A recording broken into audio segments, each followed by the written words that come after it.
Good afternoon. We're here with Humboldt County Health Officer Dr. Teresa Frankovich for the June 22nd media availability. Thank you for being here with us. Thank you. Some say masks create complications for some people. Breathing issues and nosebleeds are among some of the issues that have been reported. Do masks pose any other risks? Well, I would say that there really isn't any good documentation of health risks associated with the wearing of these masks, particularly when we're talking about these cloth masks and even some of the surgical masks that I've seen people in the community wearing. These masks, when you think about it, are not meant to be airtight. There's no evidence that they induce low oxygen, as has been rumored online. And when you're wearing cloth masks in particular, that issue of other respiratory concerns in terms of your carbon dioxide and such really doesn't appear to be an issue either. I think that the issue for people is if you already have difficulties with breathing because you have COPD or asthma or some other issues, it's possible that that would exacerbate your symptoms, just simply the fact that you've got that barrier in place. And that's why if people medically cannot wear one, we obviously don't want to have them wear one. I think if people find that it's difficult to wear a mask, or it's bothering them more, certainly a lightweight mask. That the very lightweight masks that you can use, cotton for instance, have large gaps usually. The whole point is to prevent this forward movement of droplets across the air that can meet people. And so it is by no intent meant to completely close off your respiration from someone else. That's why it's not meant to be protective for you. It's meant to be protective for the people in the environment. The N95 types of masks are meant for self-protection, and some of the surgical masks have that increased ability as well. Those are meant to also protect the wearer. Okay, thank you. Can you please explain the exemption for the requirements of wearing face masks because of health risks, asthma, allergies, or other pulmonary deficiencies?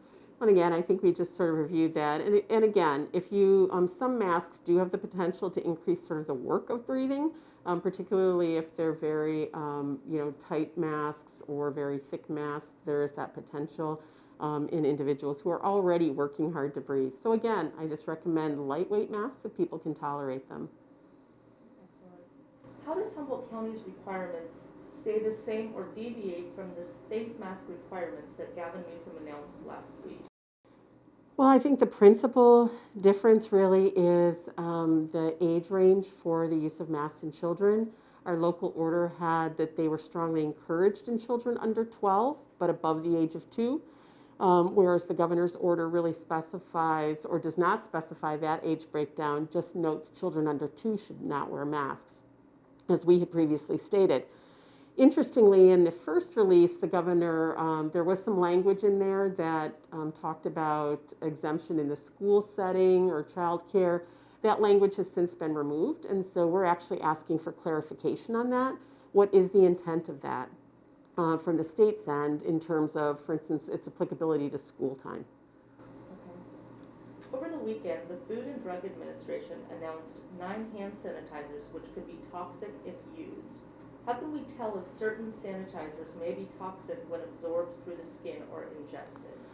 Well, it's a really good question, and it just goes to the point that it's really important for people to read the label on the sanitizers anyway, because the recommendation is to use ethanol, ethyl alcohol.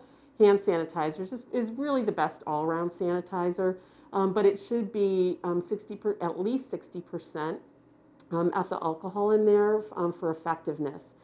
The isopropyl alcohol is another alternative.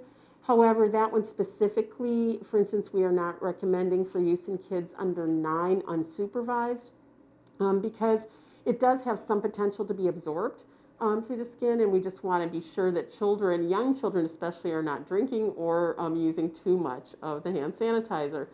The methanol is the other form of alcohol that is referred to in this FDA warning.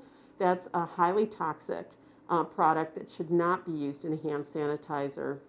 It is particularly dangerous if it's ingested, and it also can be absorbed. So methanol should not be a component or methyl alcohol of the hand sanitizer that you choose. Okay, And the other point I would make is that typically hand sanitizer is not really meant to be used in kids under 2 who have their hands in their mouth quite a bit. it's an important point. Mm-hmm. Humboldt County schools are busily planning for what instruction will look like in the fall. With many advising parents, it will likely include some hybrid model of in-person instruction and distance learning. What advice are you giving local school districts, and what do you think the most crucial factors will be in determining whether in-person instruction can be safe in K through 12 schools this fall? So we've been having lots of conversations with the schools about what it can look like this fall. I think in general, all of us probably across the community would agree that the optimal setting for children is to be in school. That being said, we recognize that schools are unique. Each school is unique in terms of its space and the number of children it serves and the way it's structured. And so what we're really working with the schools on doing is identifying what is feasible in their setting. What of the best practices can they incorporate into that setting? We understand it is not going to be perfect. There is certainly no way to socially distance a school full of children 100% of the time.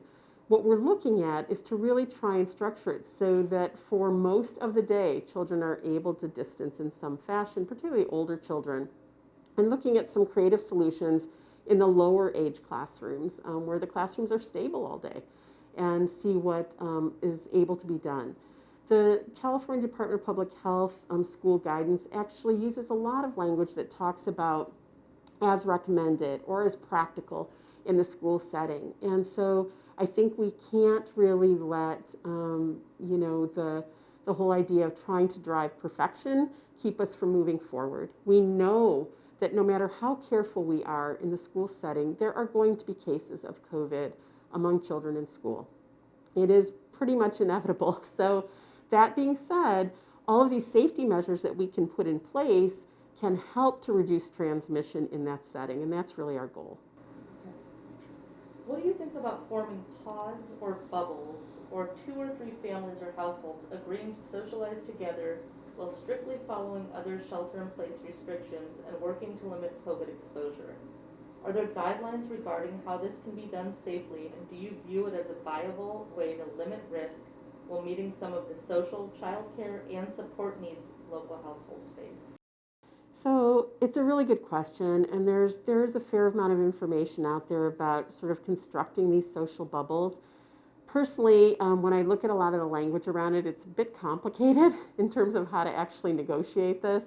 And it all really hinges on the idea that a small group of people dedicate themselves to interacting with no one else who is not in that social bubble. So if you have 2 families who are doing that, or 3 families who are doing this, they really are not intersecting with any other families, any other children outside that family, which, is sort of the central point of doing this. And, there are difficulties involved with this. It goes to the idea of gathering size, right, that we've been talking about. And I think the emphasis still from the state has been that, we're really trying to avoid households intermingling in substantial, prolonged ways, particularly without protections in place. And so, because we know this is a big way to increase the speed of spread across a community. That being said, we're certainly looking at all the options moving forward here at what might make sense. And I'm still hoping that we'll see some good guidance from the state to this point as well, because I think most people certainly are finding it a bit difficult to navigate through that piece. Since the beginning of the pandemic, a lot of information has come out about COVID and what the virus looks like.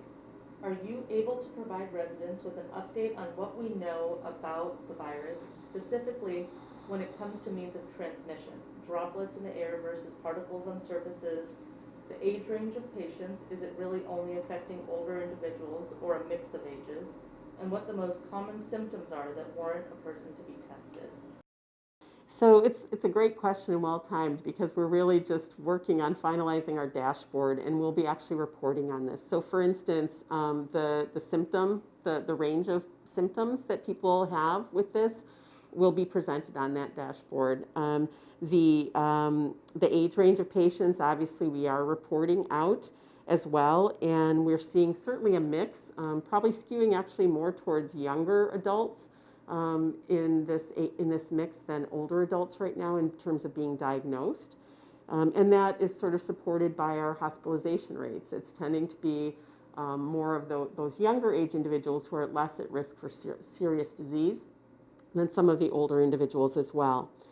The transmission of this virus, again, we're still learning a whole lot about that. And we certainly know that large droplets may play a role in this transmission, and those are the sort of droplets that are emitted when you are, talking, coughing, sneezing, doing those things, and that some activities, even for instance, like singing perhaps, will project those a little bit further than they would normally go. Normally, these are sort of larger, heavier droplets that sort of drop within a few feet. The reason that we use our 6-foot guidance is to sort of provide a buffer against those droplets being spread from another person. The million-dollar question really is, do finer, smaller particles that might float in the air contribute to spread of disease? Certainly there are some studies suggesting that you can capture some of the viral genetic material in the air for a period of time, but it's not clear whether that's infectious or not, or how important a way that is of spread. But I certainly think at this point we know enough about sort of the droplets and some experiences in other countries and who have been navigating the pandemic well, that blocking those droplets with our masks can help in the community setting in terms of decreasing transmission. But there's certainly more to come. I'm sorry, in terms of contact with surfaces, again, I think as most people have recognized, certainly we can detect virus on surfaces. And so that's why we're recommending frequent cleaning and things like that, particularly if people may be touching a surface and then their eyes, nose, or mouth. But how important that surface is to transmission, again, has not been well established yet. So I think right now we're assuming the predominant mode is through this large droplet spread. Okay, thank you. You mentioned last week about being hopeful for more guidance from Governor Newsom on youth sports in the near future. Have you gotten an update on that? And if not, does public health already have some idea of what youth sports will look like once they return to the North Coast? Sure. So no, we have not gotten any update on that. And again, I think it's sort of as we addressed in a previous question, the state is looking at this as a gathering, and that this sort of mixing of kids who are not part of in a daycare we have kids who are in the same cohort who are together day to day to day. When you're bringing together kids who are practicing just for baseball, that is not a stable cohort of kids over time in the same way that daycare is.